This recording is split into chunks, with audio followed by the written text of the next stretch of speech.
Dr. Natasha, thank you for joining us today, and a very warm welcome to the show. Thank you very much for inviting me. I'm delighted to be here. Maybe for those viewers and listeners who don't know you, Dr. Natasha, you could give us just a little introduction as to what you're about. My name is Natasha Campbell McBride. I'm the creator of GAPS nutritional protocol and the GAPS concept, which stands for Gut and Psychology and Gut and Physiology Syndrome. Many people know me by that work. The first book, Gut and Psychology Syndrome, came out in 2004. And since then, it has become a global phenomenon. Many people all around the world are following this protocol. And the book has been translated into 20 languages, and more translations are coming up. This year, I'm completing this concept by publishing the second GAPS book, which will be called Gut and Physiology Syndrome. It should come out in the autumn, where I will cover, because the first GAPS book was focusing on the function of the brain, learning disabilities, mental illness, where the second book will focus on the rest of the body. So that will complete the GAPS concept. As I was working with many patients with mental illnesses, I was working with girls and some boys with anorexia.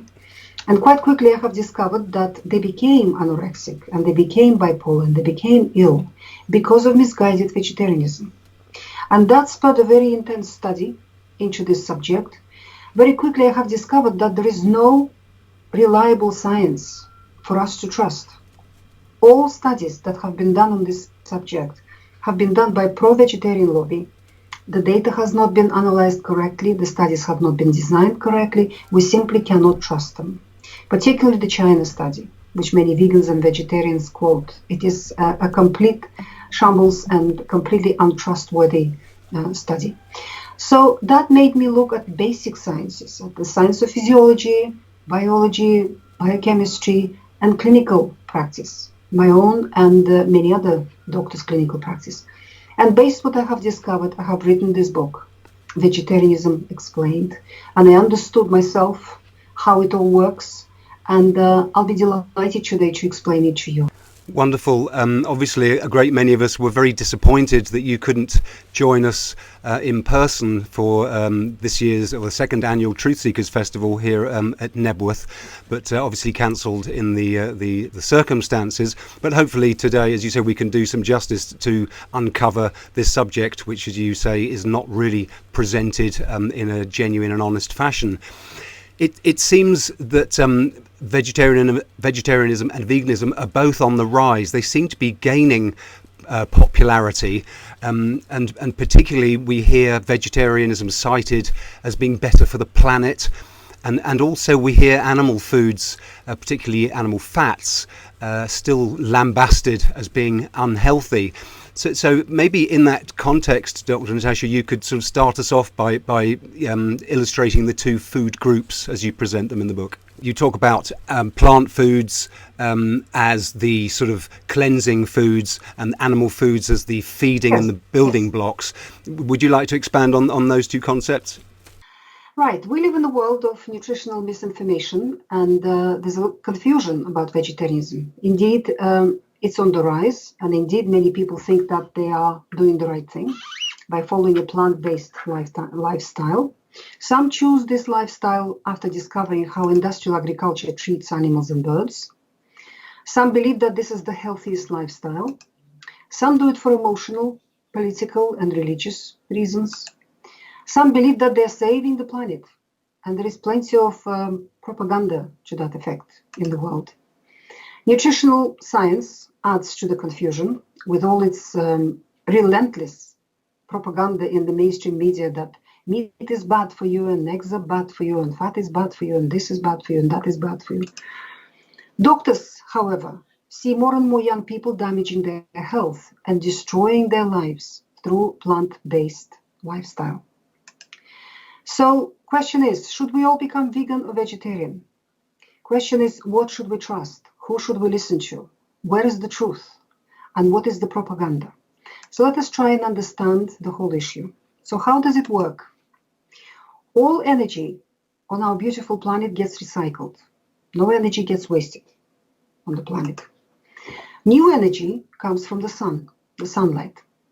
In order to capture that new energy, that sunlight, and convert it into solid matter that we can touch and we can eat, Mother Nature created plants.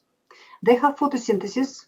They capture the sunlight and turn it into the plant matter, the substance that we can touch and we can eat.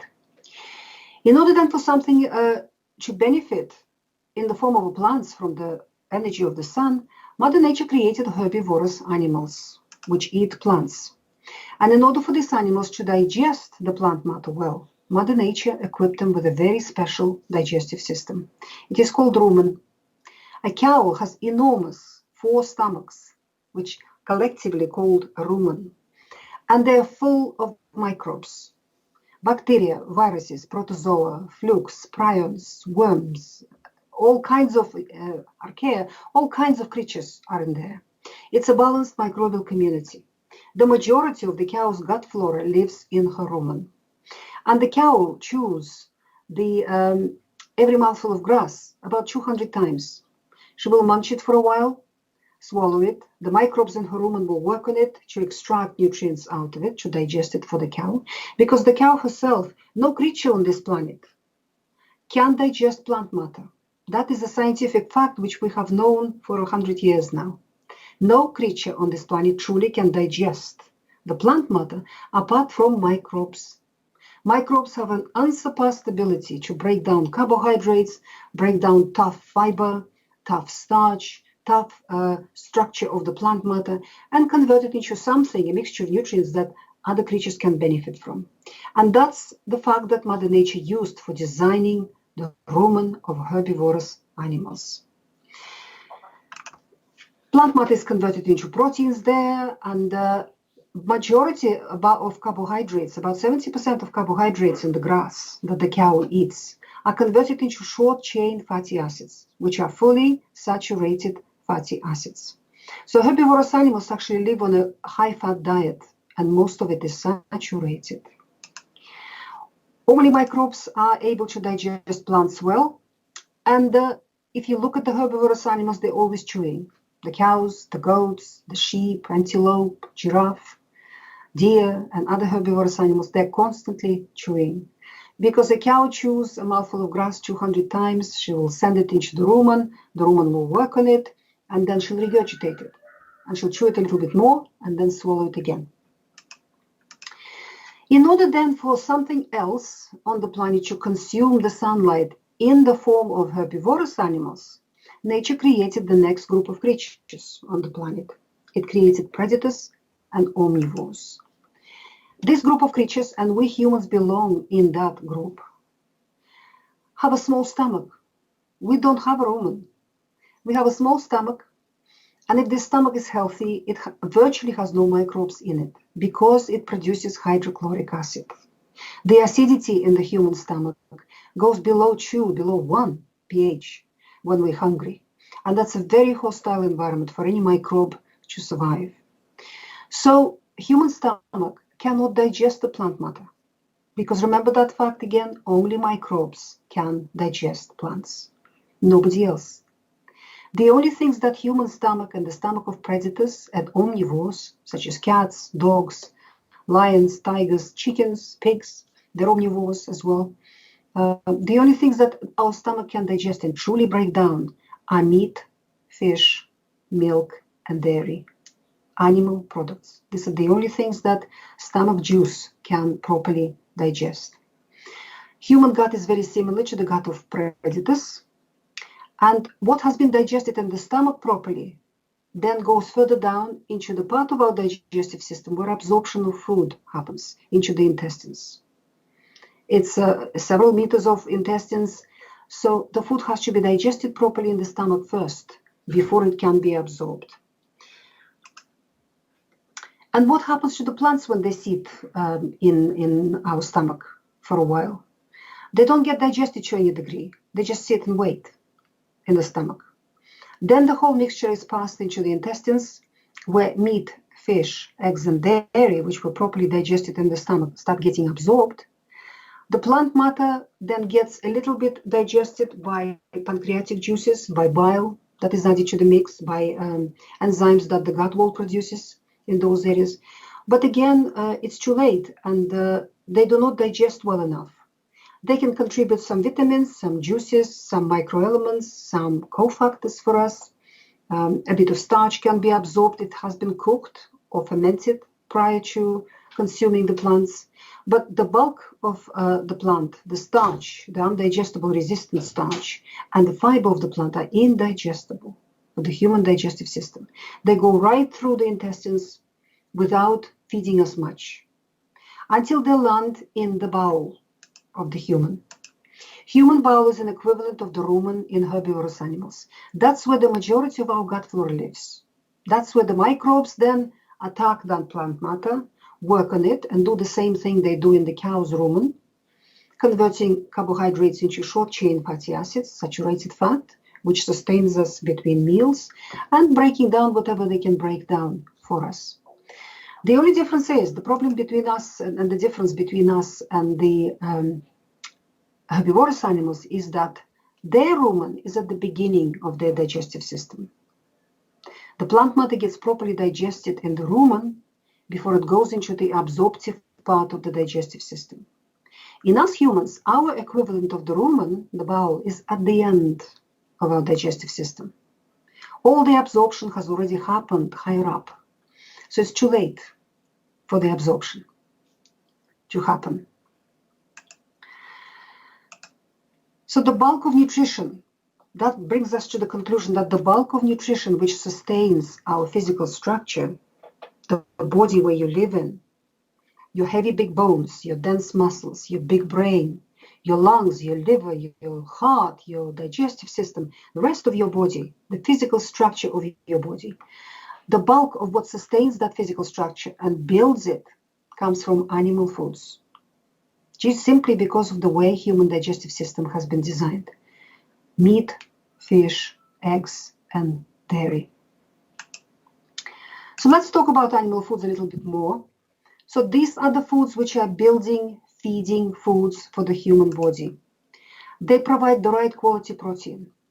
When we take water out of the human body, about 70% of your body is water.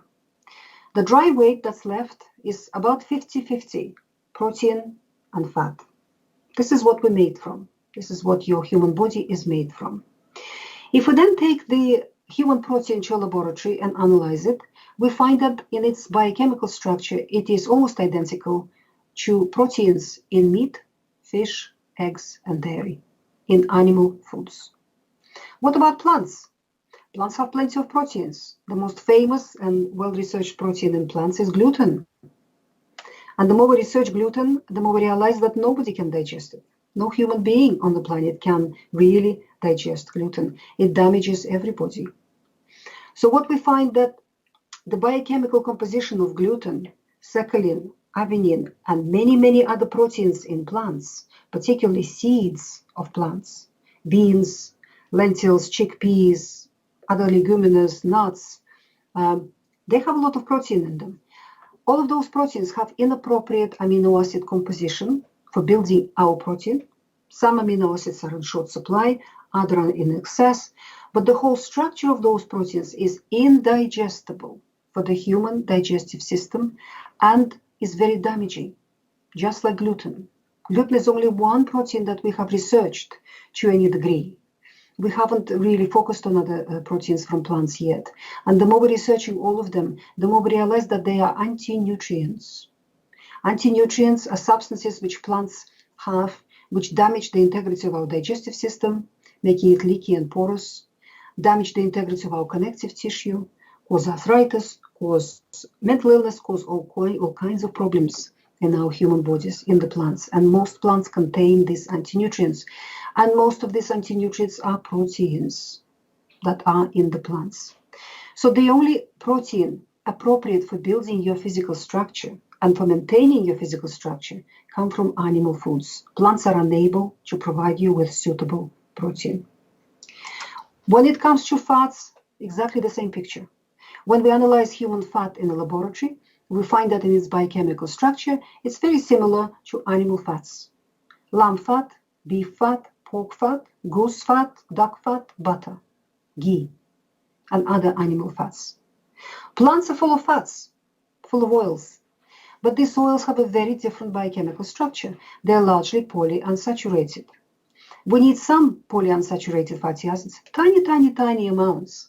And when we eat fresh plant matter, when you eat a fresh salad or a fresh apple, or munch on some other fruit or vegetables, you get plenty. You don't need any more. And if you eat a handful of nuts as well, you'll get even more of those. But what our industry does, it hauls all this plant matter into big factories, it extracts the oils from the plant matter, and in the process of extraction, they get severely damaged. They get chemically mutilated. Because polyunsaturated fatty acids are very fragile. They're easily damaged by light, oxygen, solvents, chemicals, pressure, and other things. And all of these things are employed in those big factories. So all vegetable oils, cooking oils, and all processed foods which are cooked with these substances are full of these mutilated fatty acids. Your body cannot use them for anything good. They come in as a pollution, as a very, very damaging substances. And they have already been proven for almost 100 years. They have been proven to cause every disease under the sun. They're a major cause of our heart disease epidemic, cancer epidemic, mental illness, infertility epidemic, learning disabilities in children, skin problems, immune problems, hormonal problems, all sorts of problems, because they break your metabolism in the body on the most basic level. On top of that, plant oils are very heavy in omega-6 fatty acids. Majority of plant oils, certainly all the cooking and vegetable oils in our supermarkets. Human body needs a certain balance between various omegas. And when you have even a teaspoon per day of a vegetable oil, cooking oil, you're upsetting that balance on a very deep level. You're overdosing on omega-6. These omega-6 fatty acids are pro-inflammatory. They launch systemic inflammation, chronic inflammation in the body. And this inflammation lays the ground then for heart disease, for cancer, for obesity, for diabetes, and for Alzheimer's disease in the body. And because people are eating so many processed foods nowadays, everybody's consuming unbelievable amounts of this very, very poisonous, damaging fats. Nobody should be consuming them. Nobody at all. So plants have fats, but they're unsuitable for us. The only fats that are suitable for our human physiology are animal fats. And they should constitute the bulk of our fat consumption. They're healthy for us, they're excellent for us, they're very good for us. So they provide, the animal foods provide easily assimilated vitamins and minerals in the right biochemical shape. They are the easiest to digest for the human digestive system. They really are. Our so-called nutritional science, which is funded by food industry and pharmaceutical industry, keeps providing us with commercial misinformation all the time, bombarding you with these statements in the mainstream media. Meat is bad for you. Red meat is bad for you. Eggs are bad for you. Don't eat these things. The truth is just the opposite. They build and maintain the physical structure and function of the human body. Because your body not only sustains its physical structure, it renews it all the time. Every cell in your body only lives a short life. It gets worn out, it gets old, because they all work very hard, these cells, and it dies. And then the body gives birth to a new baby cell to replace that worn out cell. In order to give birth to trillions of new baby cells every day, building materials are required. And protein, 70% water, 50% protein, and 50% fat, 50% of the dry weight. Again, the only proteins suitable for that cell regeneration are animal proteins, and the only fats that are suitable are animal fats. The only things. So these are the foods that maintain the cell regeneration in your body. Every 3 months, you've got a new liver. All your liver cells have died and got replaced by newly born baby cells. Your gut cells only live a few days.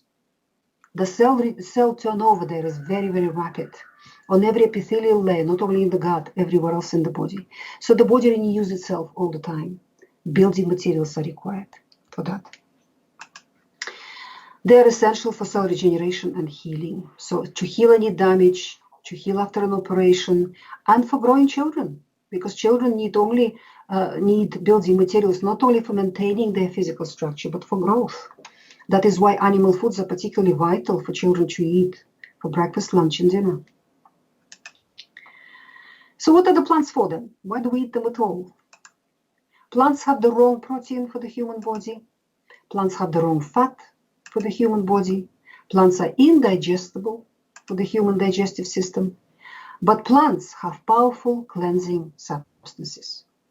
They have phenols, salicylates, phytonutrients, vitamins, all kinds of substances in there which keep our bodies clean on the inside, removing toxins, removing damaged tissues, providing cofactors.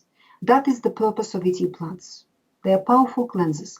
They're unable to feed us to any serious degree, but they keep our bodies clean on the inside.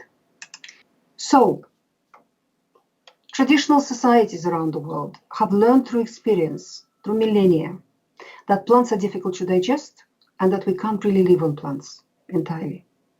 So there were periods of time they would spend all their efforts, most of their efforts, on getting animal foods, on domesticating animals, on milking animals, on collecting eggs, on catching fish. And there were periods of time, of course, when they couldn't get the animal foods. So people learned in those periods of time in particular to make plants a little bit more digestible, a little bit more feeding, a little bit more nourishing, that they need to process them, they need to properly prepare them. So they designed ways of fermentation, sprouting, molting, and cooking plants. It makes them more digestible and more nourishing for us. Plants are largely made out of carbohydrates, made more digestible and absorbable through cooking. The problem is that in the modern world, since the advent of the food industry in the world, plants are being processed not in a traditional way, but in an industrial way, in our big factories. They subject plants to industrial processing. Industrially processed plants are pre-digested to such a degree that your digestive system has very little work to do to absorb them. Every time you eat bread, buns, bagels, pasta, sugar, anything made out of these things, they virtually don't require digestion. They absorb very, very quickly. And they overload your body with carbohydrates, processed sugars, carbohydrates. The amount of glucose that floods into your body from a piece of bread, from a sandwich, from a breakfast cereal. Nobody should be eating breakfast cereals. Terrible things. And it causes a spike in the blood sugar level.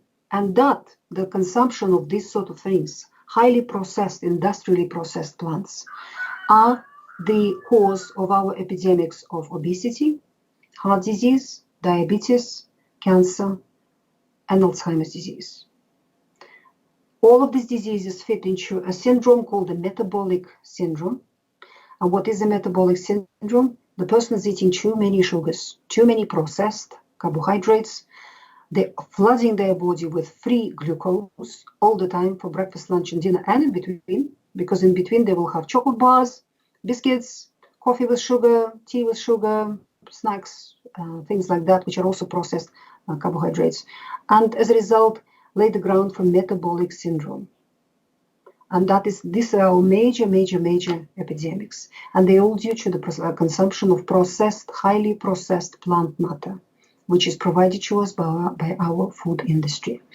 Metabolic syndrome lays the ground for chronic perpetual inflammation in the body. And that in itself is very dangerous because it lays the ground for various forms of arthritis, for autoimmune illnesses, for hormonal illnesses, and for various other illnesses. Raw plants in their natural state are indigestible. They cannot feed us to any degree, but they're powerful cleansers. That is why all protocols for detoxifying the person, detox protocols and anti-cancer protocols, such as Gerson protocol for cancer, are largely vegan. They're based on consuming a lot of raw plant matter and juices from plant matter. Because cancer patients are very toxic people, they need detoxifying, they need decontaminating. That is why consuming large amounts of plant matter helps to cleanse them and can work for these people, for some of them. Cooking reduces the plant's cleansing ability, but makes them a little bit more digestible. So animal foods versus plant foods. Let's summarize on this. Animal foods are the feeding, building foods for the human body, for the physical structure and all the functions of the human body. If you want to maintain your body, if you want to have it supple and youthful and young and functioning well, you have to eat animal foods for breakfast, lunch, and dinner. Plant foods are cleansers. Humans can live entirely on animal foods. I'm telling you this from my clinical experience. I have a growing number of patients who live on a variation of the GAPS diet, which I have called no plant GAPS diet. Not a leaf, not a speck from the plant kingdom is consumed. These are people with Crohn's disease, ulcerative colitis, severe mental illness, severe learning disabilities, children with or babies with failure to thrive, babies with FPIES. It's a food-induced protein enterocolitis syndrome. It's a terrible situation. Babies and children with diabetes type 1. So in these patients, their gut is so damaged, it cannot tolerate any amount of plant matter because plant matter is indigestible.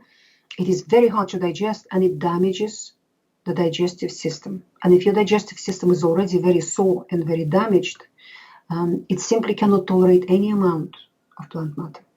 I had patients who have been on this diet now for 5 years or longer. Rosy cheeks, bushy tails, they recover from ulcerative colitis, from Crohn's disease, from autism, from schizophrenia, from FPIES, from all sorts of so-called incurable, debilitating illnesses. They come off all medication. They function beautifully, these people. But as soon as we try to introduce any amount of plant matter, a speck of vegetable, their symptoms return. So this just demonstrates that human beings can live without plants perfectly well. But we cannot live without animal foods. Humans cannot live entirely on plants. Veganism is a regimen where people exclude all animal foods. They just try to live entirely on plants, particularly raw veganism. It is not a diet, it is a form of fasting. I went to India several years ago, and I'm sure everything in life happens for a reason. I was just in the process of planning this book, Vegetarianism Explained, and planning to write that book. And the guide in India on one of the excursions told us, oh, look at that group of people with that black clothes with a golden rim. These are Hindu pilgrims. They travel long distances throughout their country to their sacred religious sites. And part of their pilgrimage is a 42-day fast. So I immediately got interested. What kind of fast? The guide couldn't give any more details. So next morning on the beach, I come across a group of these people who were sat in the shade, looking very tired, very worn out. And in India, all people speak English, more or less. So I stopped there and I asked them questions. I said, as I understand, you have to fast for 42 days. And they said, yes, it's very difficult, very difficult. It's a terribly difficult fast. And I said, so what is it? What are you allowed to eat? Do you just drink water? Or are you allowed to eat something? And they said, well, it's very, very difficult. The only things we're allowed to eat, listen to this, bread, beans, pasta, vegetables, fruit, rice, and vegetable oils. And I thought, that's the Western vegan diet. These people for thousands of years, these Hindu pilgrims, call it a fast and do it no more than 42 days and call it very difficult, extremely difficult. And indeed, when we don't eat any animal foods, the body cleanses. A fasting is an ancient procedure for cleansing your body. And it can be curative for cancer. Many people have recovered from all sorts of disabling diseases by fasting. But no one can fast forever. At a certain point, you have to start eating. There are many forms of fasting in the world, and I cover all of these different forms of fasting in this book, The Vegetarianism Explained. You can fast purely on water, or you can drink juices, or you can eat certain fruit and vegetables, or you can eat, drink certain drinks. Veganism is a form of fasting. Your body receives huge amount of cleansing, but you're not feeding your body to any degree. So people who are very polluted, very toxic, overweight people with a huge amount of toxicity accumulated in their bodies, when they start fasting on a vegan so-called diet, in the initial few weeks, they may feel quite well because A cleaner body feels better than a toxic body, no doubt about it. And this is the time when they write their evangelical books and make their evangelical blogs and try to convince everyone to go the same way. But then at a certain point, the body will finish cleansing. And it will give you a signal. I finished cleansing. I am hungry now. Feed me. The way it will give you that signal, it will give you a desire for a roast chicken, for bacon, for fried eggs, for a pot of cream, for cheese, for another animal food. Problem is, many vegans in our modern world do it for political reasons, emotional reasons, religious reasons, other reasons. They do not listen to their body. They override this signal and they force their body to continue cleansing when the body needs to eat, to feed itself. And that's the moment when the body has no choice but to start cannibalizing itself, breaking down less important tissues to feed the vital organs. So your body will start breaking down your muscle. You start losing muscle and losing your bone mass to feed the brain, the heart, the lungs, the liver, the digestive system, the hormonal system, more important systems. And if this continues long enough, then you will start falling into diseases. And I have seen no end of these patients who have destroyed themselves through veganism. They have run out of nutrition. Their bodies are so malnourished. They simply cannot function. They are made out of virtually nothing. Vegetarianism, which includes some animal foods, for example, eggs and dairy, can be sustained as a long-term lifestyle.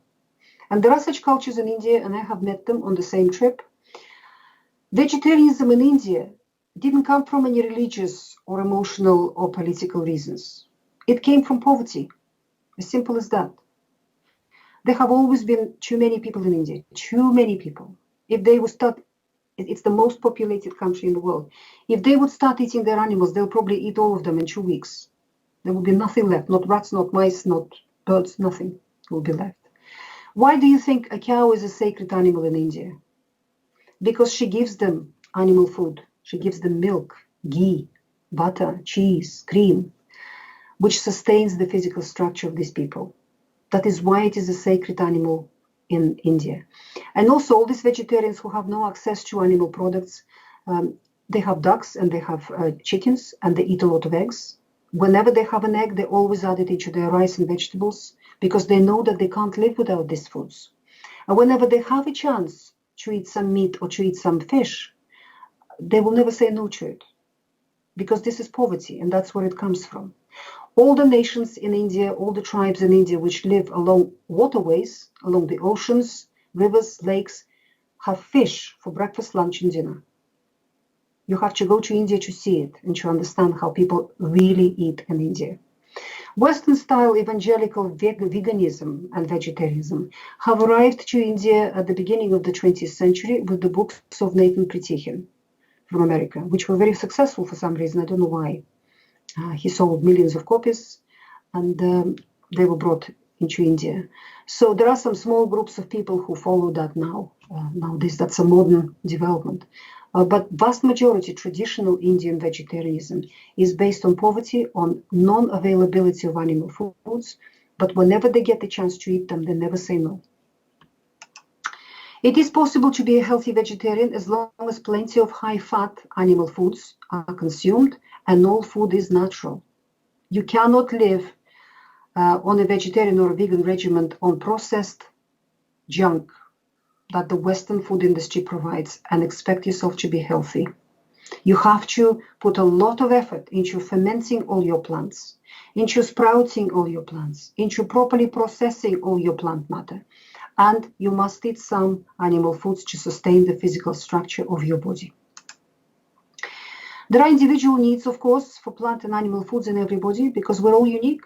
Every human being is unique. We all come from different genetic stock. We all have different metabolism, different heredity. If your family largely comes from Northern Europe, from Scandinavia, Iceland, Northern Canada, or somewhere like that, chances are then you need to eat a lot of animal meat and fat to stay healthy and to stay well. But if your predecessors evolved somewhere tropical, around the equator or Mediterranean regions of the world, then chances are you need more plant matter in your diet. So every human being has to find their own balance of nutrients and follow their own instincts. And to explain how to do that, I have a chapter in this book, in the Vegetarianism Explained, called One Man's Meat is Another Man's Poison, where I explain how to figure out your individual needs for nutrients. Many vegans believe that they're saving the planet. Many vegans believe that production of meat, eggs, and dairy destroys our planet. And where do these ideas come from? So let's talk a little bit about this. Where does our food come from? Commercial agriculture, Western commercial agriculture, is an abomination that has been developed in the last 70, 80 years, really mostly during the Second World War and after the Second World War. The same companies that have been manufacturing poisonous substances for Hitler's concentration camps, when the Second World War was over, didn't want to lose their profits. This was a very profitable business for them. These are chemical companies. They slightly refurbished these chemicals into pesticides, herbicides, and other agricultural chemicals, renamed them, and launched them as agricultural chemicals and fertilizers. These are largely the same chemicals. And this is the industry that has created, it's an extremely wealthy industry. It puts its own people into all agricultural departments of every Western government. All Western agricultural policies are dictated by these companies. These companies are Monsanto, Bayer, DuPont, and other large multi-trillion companies. They really are in charge of all agricultural policies in the Western world, and they're spreading all over the third world now, dictating their policies there. So commercial agriculture finds it difficult to produce meat, milk, and eggs, and easy to grow plants. Why? Because scientists that they paid to have worked it out beautifully for them. They have got the hybridized seed. The seed has already was pre-treated with certain chemicals, and then there is a whole structure that is given to the farmers. Now you plant the seed, and then you spray this on day 5, you spray this on day 10, you spray this on day 25, and here's a machine for this and a machine for that, and it works. You get this verdant, beautiful green fields with no weeds at all in them, and fantastic yields. They're not that fantastic, not as fantastic as the chemical companies promise these farmers. So these farmers are all deep in debt, and once they start working with the industrial model, they can't get out of that. They can't get out of that vicious cycle. They're trapped. They have no choice but to continue doing what they're told to do by these companies. The yield of what? Now we know, we have plenty of research to show that these foods are nutritionally depleted, they're nutrient poor, and they're full of chemicals. But of course, all we're interested in, all these farmers are interested in, and all this industry is interested in is the bottom line: how much yield, how much profit. We're not interested in what's in that grain, what's in that soya, what's in those potatoes, what's in that sugar beet, what's in that grapeseed. What is it is in that yield. So it's easy for them to produce plant matter. One man with a group of machines and chemicals can serve thousands of hectares. You don't need much labor. And most of these machines are given to these farmers in debt, on a loan. They pay for the rest of their life for those machines. And they love playing with these machines, and they love spraying all this stuff. So it's easy for them. What about animal husbandry? Animal husbandry is difficult because animals just don't comply as plants do. Animals have been designed by Mother Nature to be on pasture. Cows, sheep, goats, pigs, chickens, turkeys, all of these creatures must be on pasture because all of them eat a lot of grass. Where do you think the color in the egg yolks come from? The yellow-orange color. From carotenoids in the grass that the chickens eat. Chickens eat a large amount of grass every single day. Where do you think the color comes in the yolks in your supermarket eggs? From a synthetic dye that has been added into the feed of the chicken. Because this poor chicken has never seen grass. She sits in a cage all of her life. She never sees the day of light. She's under artificial light. She is so sick, she can't even stand up. And then she's slaughtered. She has a very short, miserable life, laying these lifeless eggs for you, and then she's slaughtered and sold as chicken meat. Cows, goats, and other ruminants must not eat grain. They can have a tiny little supplement of grain, particularly milking cows. They need a little bit of supplement. But mostly, particularly beef cattle, they must not have any grain because the grain upsets the pH in their rumen, makes them sick, makes them ill. But what happens? Our arable industrial agriculture overproduces grain.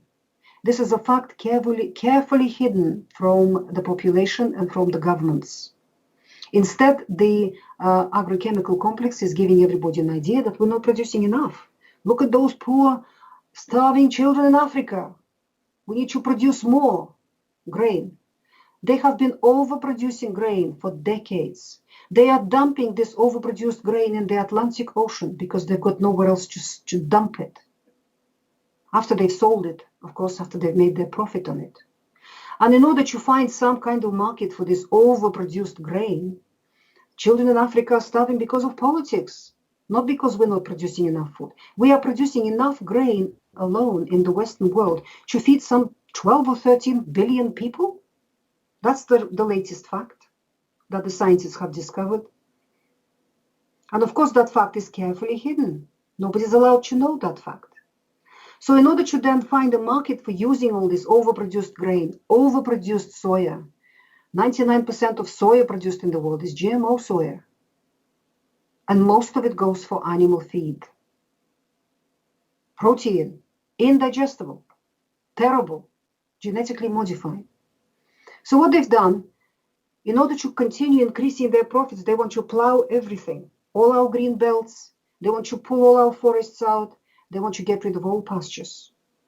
Because the majority of their profit comes from arable, from plowing, seeding, spraying chemicals, getting the yield. That's where their profit comes, and it's easy for them. Animals were taken off these pastures, locked up in CAFOs, in confined animal factory operations, where they see no day of light, they stand in their own excrements, they are sick, and they're fed that grain and soya, overproduced commodities which make them sick, which are inappropriate for their physiology. Chickens should not be eating grain in such quantities. They can have a little supplement of grain, and that grain should be sprouted or fermented for them so they can digest it. But they're fed exclusively grain, exclusively soya, and all of it is GMO. And it makes them sick. So a lot of drugs have to be given to them.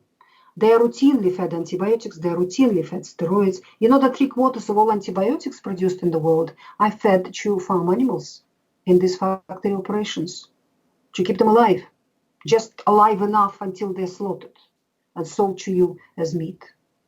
All of these animals, chickens and birds, all must be on pasture. That's how Mother Nature designed them. They need to eat grass.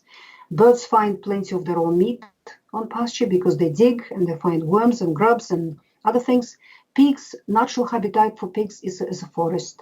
They need to live in forests, in forested areas, because they dig. Pigs are great rotivators, great diggers, and they find their own food underground, and they eat a lot of vegetation themselves. And these animals who are allowed to live the way nature designed them to live, they're happy and healthy. They don't need any drugs. They don't need any antibiotics. They don't need any antiparasitic remedies, nothing at all. They're happy and healthy. And thankfully, the fact is that more than 75% of humanity on our planet is not fed by industrial agriculture. They will tell you that they're feeding the world. Nope, not true. 75% of humanity doesn't live in the Western world. They live on subsistence level. They all have a garden and a goat in the garden and their own chickens, and they produce their own food. And all of these people produce their food in a natural, traditional way. So 75% of humanity are fed proper food. That is why people in those societies are able to produce healthy children without autism and diabetes type 1 and FPIs and allergies and other problems that people in the West have, because they eat perfect quality food. People in the West eat the worst food in the world because it is provided by the industrial agricultural complex. So natural organic farming if we look at natural way of producing food, these two things swap. I'm a natural organic farmer. I've got my own farm, and we have milking cows and milking goats and pigs and some 200 chickens running around, free ranging, and turkeys and geese and ducks and bees and gardens and vegetables and fruit, everything. Natural organic farm has to be a complete system. You must have on every farm everything, because everything feeds into everything. Everything supports each other on a farm like that. And what you learn when you have a natural organic farm, that animals and birds are easy. An hour in the morning, half an hour in the evening to put them to bed, done. The rest of the day is free. But growing vegetables and fruit, that's where the real labor is. That's a hard work on an organic farm. And the yield is unpredictable. You can do everything correctly, everything by the book, the carrots just don't grow. And you don't know why. Next year they grow, and again you don't know why. It didn't rain at the time, it didn't, certain insects, some local farmer sprayed some chemical, all the insects ran away from his field and found your organic garden. And your carrots got demolished, or something else happens. So growing plants on an organic basis is labor-intensive, hard work, and the yield is unpredictable. But producing meat, milk, and eggs is easy, it is a delight, it is a sheer pleasure. These animals are healthy, happy, and they produce the best quality for you. So that's the difference between industrial agriculture and organic, natural, real farming. The good news is that even in Britain, in this country, we have hundreds of these kind of farms all over the country who produce proper quality milk, proper quality meat, proper quality vegetables. But usually the government doesn't support this kind of farming. They actually make their life very difficult. The government is set to support industrial agricultural complex. It is thanks to the government subsidies that they are flourishing and they're getting their yield and they're getting their profits. So governments are not helpful at all for the organic sector. The only farms that are truly surviving are the ones which have a strong customer base. Where do you find a farmer like that? Not in a supermarket. Supermarkets are stocked by industrial, agricultural, chemical complex. That is why I do not recommend my patients to buy their food in supermarkets. I haven't been to a supermarket for years because my farm supplies me with everything and the quality is incomparable. So what I recommend to people, go to your local farmers market, talk to people who sell the food there, make contacts, get phone numbers, get email addresses, and then visit these farms. Establish contact, meet the farmer, see, is this a kind of person that you like and you can trust? Look him in the eye. And then have a look how he's treating his animals, how he's treating his birds, how he's treating his soil. Is he regenerating his soil? Is he putting compost and manure into the soil? How the whole farm run? And then start buying everything from those farms. I have many patients who live in cities, so they formed cooperatives.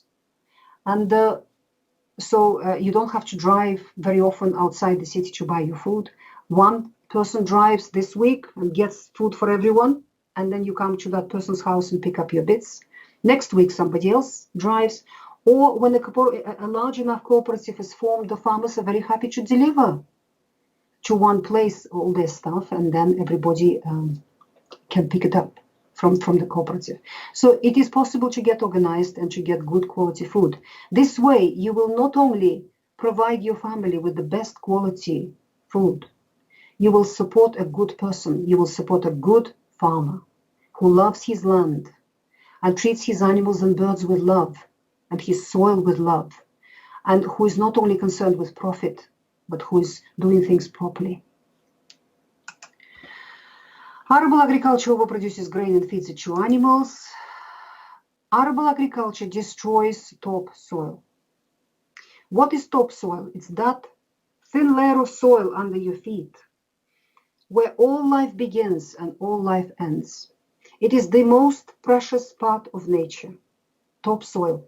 Where did it appear on the planet in the first place? From huge herds of herbivorous animals. Huge herd of herds of bison and buffalo and zebra in Africa, and antelope and deer and horses and other animals. Because of their relationship with the grassland, the way they graze in the wild, these animals, they build the topsoil, and they have created in the first place. Because topsoil is a microbial community. It is a balanced, rich microbial community living in its own organic matter. Where do these microbes come from?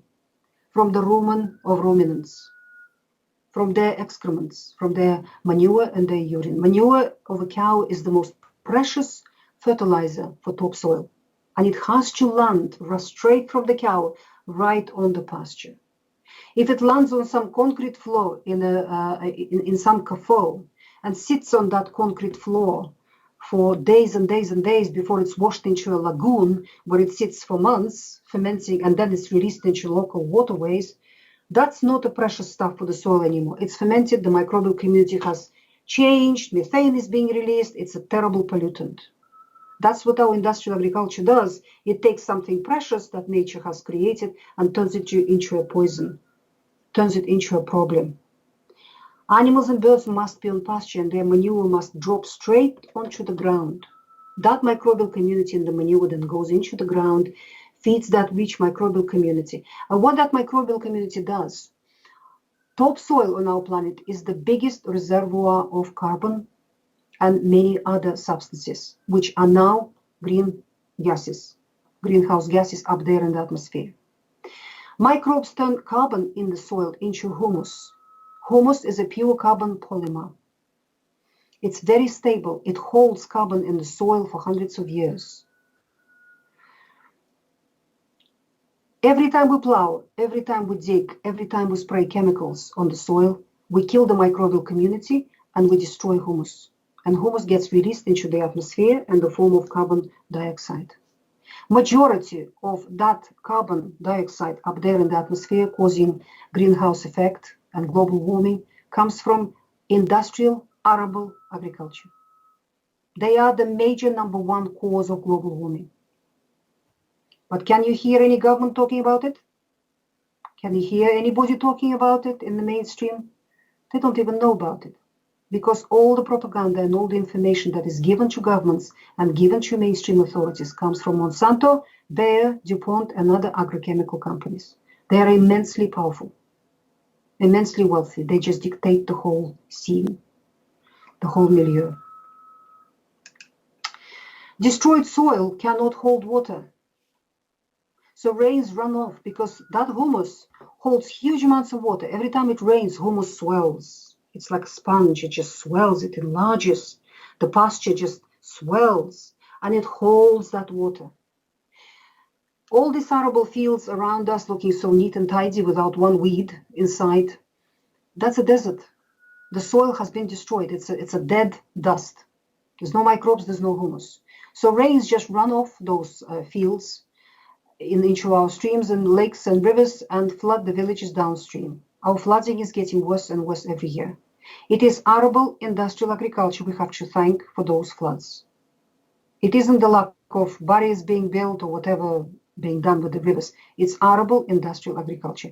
Every new place that floods for the first time, think about what fields have just been newly plowed, what pastures have just been plowed up, higher up from that village or that town. That is the reason for the flooding. Agricultural chemicals poison groundwaters and wildlife. Amongst all human activity, industrial arable agriculture causes the biggest damage to our planet. Every desert on our planet is man-made, and it's made largely through growth of wheat, and other commodity grains. Sahara Desert, Gobi Desert, Australian Desert, and many, many other deserts around the world. That's what science has concluded. And large parts of the world are being turned into deserts by arable industrial agriculture every single day. So, is vegetarianism environmentally friendly? It is not possible to feed even one vegetarian for a year entirely from a private organic garden. I'm telling you this as an organic gardener. And you ask any other experienced organic gardener, they will tell you the same thing. It is not possible to feed even one vegan or vegetarian for a year out of a private organic garden. And majority of them do not have any gardens. They do not grow anything. They buy their food in supermarkets. Only industrial arable agriculture is capable of growing enough plants to sustain vegetarianism and veganism on a large scale. They have the machines, they have the chemicals, they have the yield, and this yield is predictable. They stock up the shelves in the supermarkets. Chemical industry controls industrial agriculture. It is in their interest to encourage people to become vegetarian.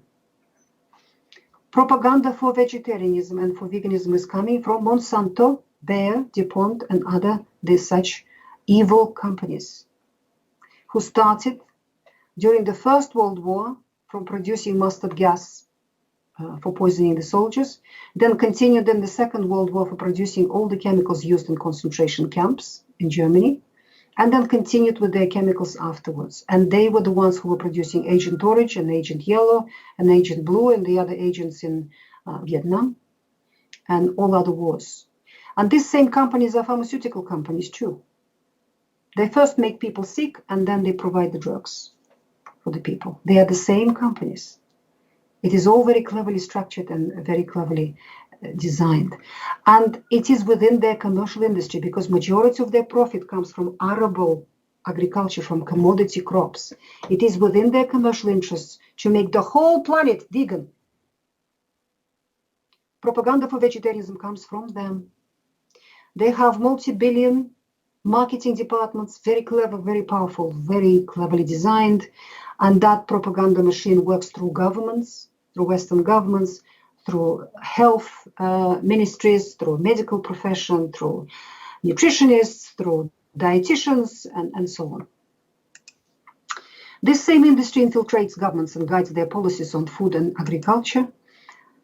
So there is nothing kind to animals or the planet in the plant-based lifestyle because it is based on industrial arable agriculture. So by becoming a vegan, you are not saving the planet, you are destroying it.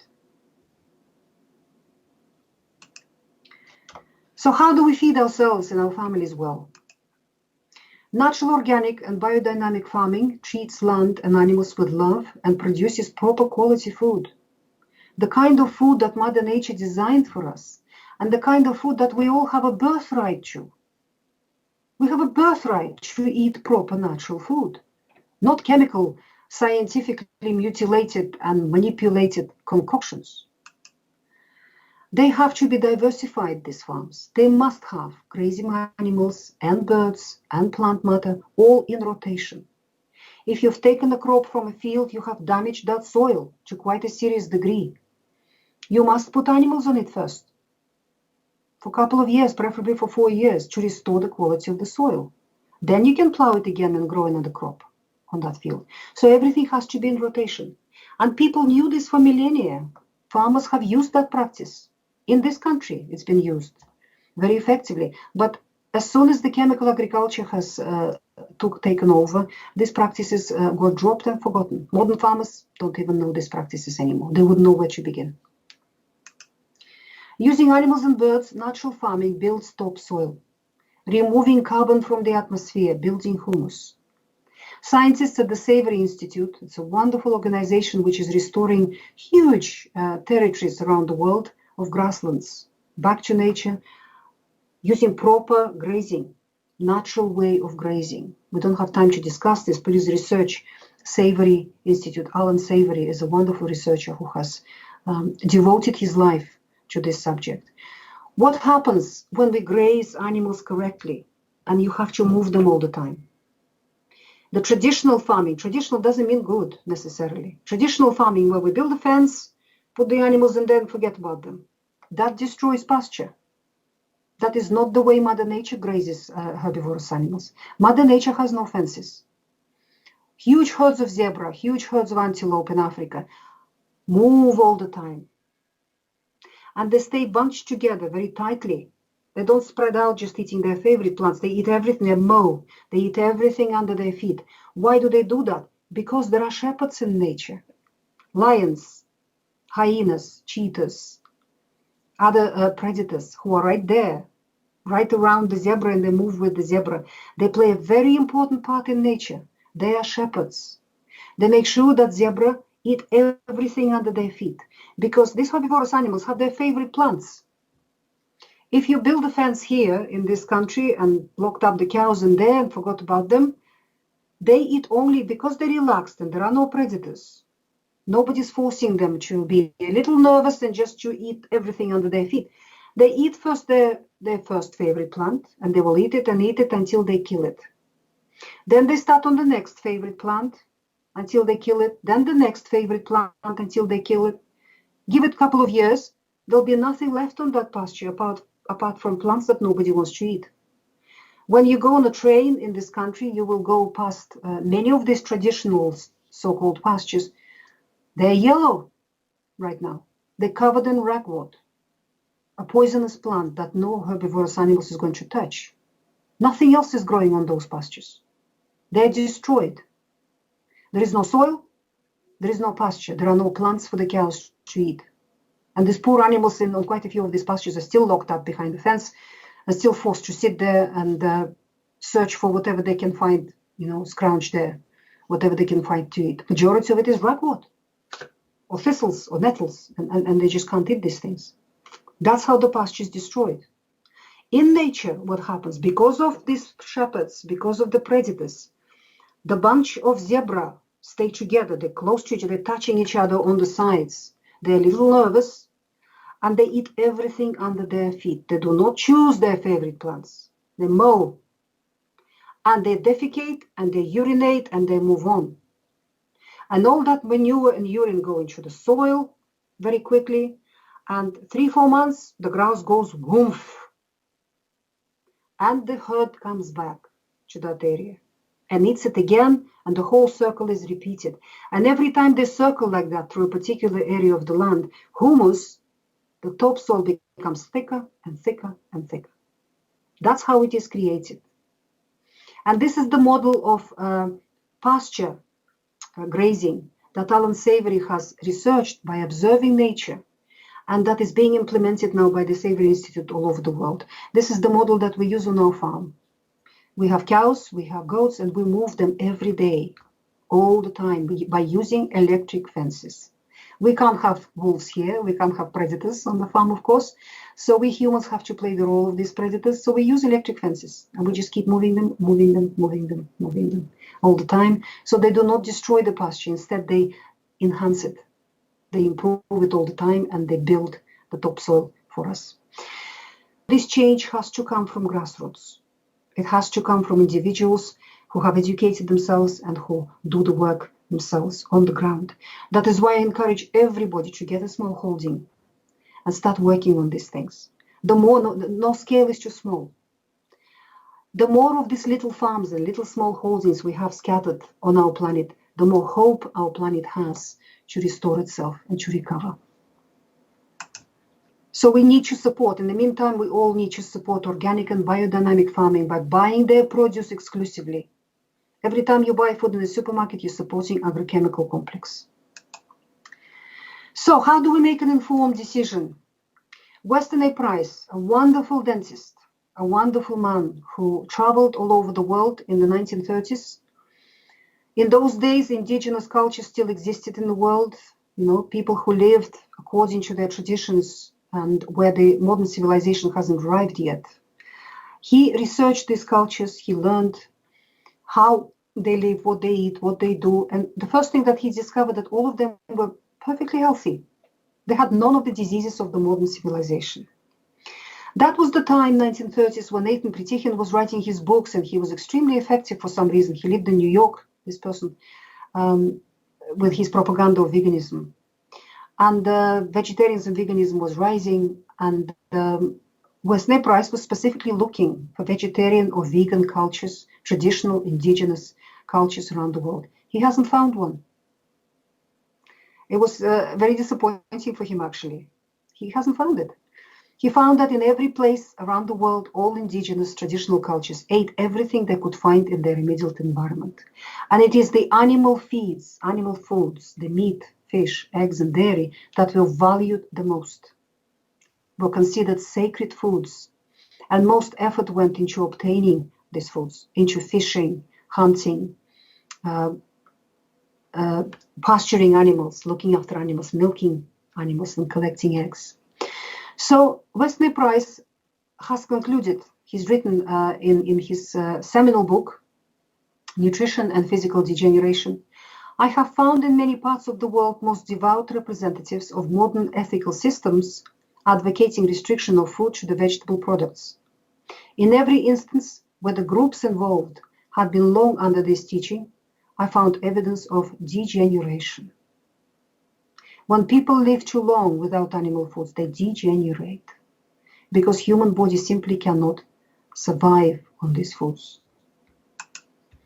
Growing numbers of young people in our modern world are falling prey to the pro-vegetarian propaganda. This propaganda is based on ignorance and commercial interests. So protect yourself and protect those you care about by informing them. Give them my book. And this is my book, Vegetarianism Explained, Making an Informed Decision. It explains in great detail what I have been talking about today. These are my websites. I have been working for a while, first on the GAPS nutritional protocol, and I have another book called Put Your Heart in Your Mouth, What Really Causes Heart Disease, where I explain about the whole fallacy of the theory that fats and cholesterol cause heart disease. They do not, just the opposite, they prevent it and reverse it. And what truly, really causes heart disease epidemic in the world, and that is processed foods and consumption of processed carbohydrates. So please read that book if you're interested in that subject. And this year I have completed the second GAPS book, Gut and Physiology Syndrome, which is coming out this autumn. What a wonderful presentation there, Dr. Natasha. Very comprehensive and very clear. And I think you very cleverly and skillfully anticipated quite a few of my questions. Can I just ask you a couple of things? If you have just a couple of extra minutes. When you mentioned anti-nutrients, is that what others refer to as lectins? Dr. Stephen Gundry has written about plant lectins and made me aware of these proteins. Is that what you're referring to? Lectins are a big group of anti-nutrients, very damaging chemicals. They have been researched to some degree, but there are many, many others, not just lectins. Okay. Phthalates, salicylates, phenols, phytonutrients, proteins. Gluten is now considered to be an anti-nutrient, and many, many other substances in plants, particularly the seeds of plant, because seeds of plants are their babies. Yes. They don't want them to be eaten; they want them to grow. When grass has gone on to seed on pasture, my cow wouldn't eat that grass. She'll just walk around. She wouldn't eat it, and she'll look at me with a disgusted look on her face. What have you given me? Because she knows that it'll give her tummy sick. It'll give her a bad tummy. This seed, because seed is full of anti-nutrients. That is why all seeds, and that applies to grains, to all leguminous, all beans and chickpeas and peas, and grains and nuts, sunflower seeds, pumpkin seeds, sesame seeds, other seeds. They all need to be properly prepared before cooking them, before consuming them. Mm. Otherwise, they'll just damage your digestive system and provide no nourishment for you whatsoever. But of course, our industry doesn't know this fact. They just grind the seeds and make whatever concoctions out of them. And all these vegetarian replacements for meat are made out of plant proteins, soya largely, or now pea protein, or protein from beans, and so on. All of these things will just damage your digestive system and provide no nourishment for you. Right. What about one other thing, quick question, plant oils? Would you consider coconut oil and perhaps avocado oil with a high percentage of monounsaturated fat? Would you consider these as exceptions? I totally understand what you were saying about plant oils being largely omega-6 and very susceptible to rancidity, oxidation and damage, so forth. Would you consider coconut oil particularly to be an exception? Does that have benefit in the diet, do you think? Coconut oil is an exception. It is the most it's almost 100% saturated fat. It's the most saturated fat in nature, coconut oil, though it comes from plants. Make sure that it is virgin. Make sure that it hasn't been hydrogenated, coconut oil. So you need good quality of it, and it is very beneficial. But you can cook with it, and you can eat it as it is and add it into dishes. Some palm oil, quality palm oils, but we need to understand the ethics of palm oil as well. They are destroying boreal forests in Asia at an alarming rate. Deforestation that is happening. Thousands of years old trees are being pulled out to make way for this palm oil plantations. When you fly to Kuala Lumpur and into other areas in Asia, all you see for miles and miles and miles are monocultures of palms for palm oil. It is a terrible, terrible situation. That's what's happening. And from this palm oil, they make a lot of replacements for butter, replacements for other fats, because it's a plant oil. It is still dubious, and we're still researching how good it is for your health. So I would avoid palm oil. Okay. Coconut oil is okay. Other cold pressed oils from plants, such as avocado oil, flaxseed oil, hemp oil, Yudo's oil, mixtures of various oils, they can be quite beneficial as supplements, but you have to be sure that the manufacturer has been extracting them under cold temperatures, in the dark, in the vacuum, that they kept in the dark bottle, they refrigerated, because they are extremely fragile. They go rancid very, very quickly, very easily, even during the process of extraction. It is better to eat a fresh avocado, ripe avocado, than buying avocado oil. Excellent. You will get much more out of it, and all the oils in there are pristine and definitely not damaged. Right. It is better to eat fresh nuts, which you have been soaked, sprouted if you can, or fermented. Then you will get all these oils from the nuts in their pristine, healthy state, rather than extracting the oils from them. I used to recommend oils like that, called extracted oils, as supplements, because I had some patients who benefited from them. But now I don't anymore, because it is really difficult to find a manufacturer who adheres to all the strict demands. I've heard it said that it's sort of backing up what you were saying about the plant, animal fats and proteins being the building blocks for the body. And I've heard it's also said that there could be some place for plants, as you mentioned, cleansing, but also as almost like medicines, things like curcumin coming from the turmeric plant, just as an example. Do you think there's any merit in plants sort of being selectively used as possibly medicines? Maybe there's a big body of knowledge that yet needs to be collated somewhere, but do you think plants have a role like that, or do you think it might be better, if in doubt, rule them out, sort of thing? Of course, plants are wonderful, absolutely wonderful, and curcumin is a spice. Spices are amazing. We should all use spices. The spices are all medicines. They can be used as a medicine. And many recipes have been developed to use them as medicine, specifically for specific health conditions. But just use spices on a daily basis at home anyway. They're wonderful. They stimulate digestion, they improve digestion, they cleanse your body, they do a lot of wonderful things. And of course, vegetables and the fruit, and particularly fermented, particularly properly prepared, should be used with every dish for breakfast, lunch, and dinner. They're wonderful. They give variety to the diet. They give color to the diet. They give different tastes to the diet. But of course, when you cook your vegetables, particularly fresh vegetables, fat is the key, because without fat-soluble vitamins and saturated fats, no nutrient is used by the body. The body simply cannot use proteins, minerals, vitamins, other nutrients. The body cannot utilize them without involvement of those fat-soluble vitamins and saturated fats. They're essential. That is why the more your vegetables are soaked in fat, the more fat you've added, animal fat that is, bacon fat, pork dripping, lamb, beef, goose, duck, butter, ghee, the more of that fat you added, the more benefit you will derive from your vegetables. Right. And one last question, if I may.